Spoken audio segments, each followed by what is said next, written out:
Aries यानी कि मेष राशि की बात कर लेते हैं। आप लोगों की कुंडली में इस महीने भी हंस महापुरुष बना रहेगा। इसकी वजह से ये जो योग है आपके जीवन में अच्छी चीजें जरूर लेकर आएगा। आप लोगों की सोच विचार में काफी सारे अच्छे और पॉजिटिव चेंजेस आपको देखने को मिलेंगे।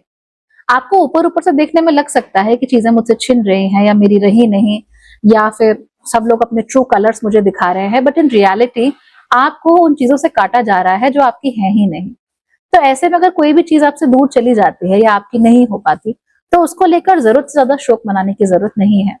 आई नो बुरा जरूर लगता है, but there is a limit to what you can do and how much you can achieve by crying और बाय ग्रीविंग ओवर समथिंग।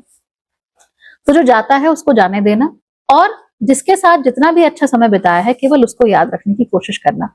ये जो अच्छी मेमोरीज हैं यही हमेशा आपको संभाले रखेंगी। इस महीने आप लोगों के मन में आध्यात्म के प्रति, ईश्वर के प्रति आस्था और गहरी हो सकती है। तो आई नो कि एक तरफ बुरा भी लग रहा है, खराब भी लग रहा है, लेकिन दूसरी तरफ आप सोचेंगे कि दुर्गा सप्तशती पढ़ लेते हैं, विष्णु सहस्त्रनाम पढ़ लेते हैं, तो इस तरह की चीजें भी होंगी। अगर ऐसी चीजें होती हैं तो उन्हें होने दीजिएगा। कार्य क्षेत्र में आपको कोई तकलीफ नहीं होगी, वहां पर आपके सीनियर्स आपको मदद ही करेंगे। हालांकि आपके ऊपर काम का प्रेशर बहुत ज्यादा बढ़ सकता है, लेकिन इसका मतलब ये नहीं है that things will be wrong, things will actually be going in your favour.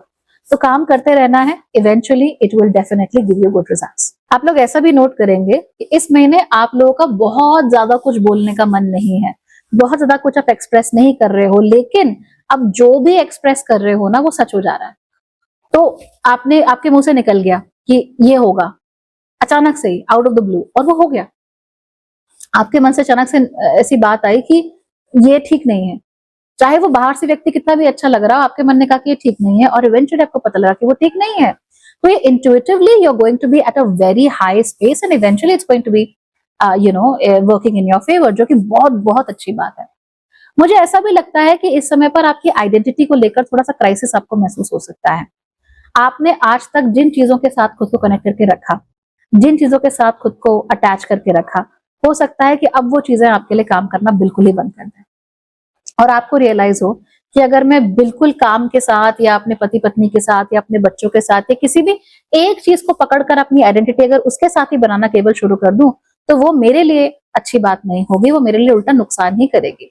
So that identity crisis you might go through this month, और ये अगले 2-3 महीने तक चलता भी रहेगा। ऑनेस्टली इस महीने सबसे ज्यादा होगा, तो आई थिंक इसको होने देना चाहिए, because eventually you have to realise that you are an individual.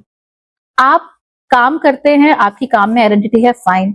आप किसी के बेटे बेटी, पति पत्नी, माँ बाप कुछ भी हैं, fine, that's there, but they are all parts of your identity, they are not central to your identity. तो वो सेंट्रल क्या है आपके जीवन में?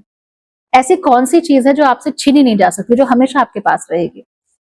आपका ऐसा कौन सा गुण है जो इररिस्पेक्टिव ऑफ अदर पीपल आपके साथ है? आपको वो पहचानने की बहुत जरूरत है। I am a very nice person because I have a very cool husband. Okay, are you a nice person generally?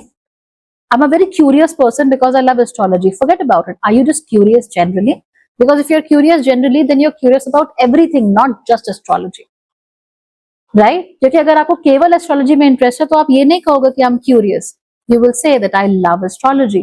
तो दोनों में थोड़ा सा लैंग्वेज का डिफरेंस होता है, लेकिन they mean completely different things and you must understand the reason behind it. तो थोड़ा बहुत अपने में झांकने की आपको कोशिश करनी चाहिए। इस महीने पेट खराब हो सकता है, थोड़ा आंतों में प्रॉब्लम हो सकती है, उसको लेकर सावधान रहिए। खाना अच्छे से खाते रहिए, बहुत ठंडी चीजें आप लोग मत खाइए।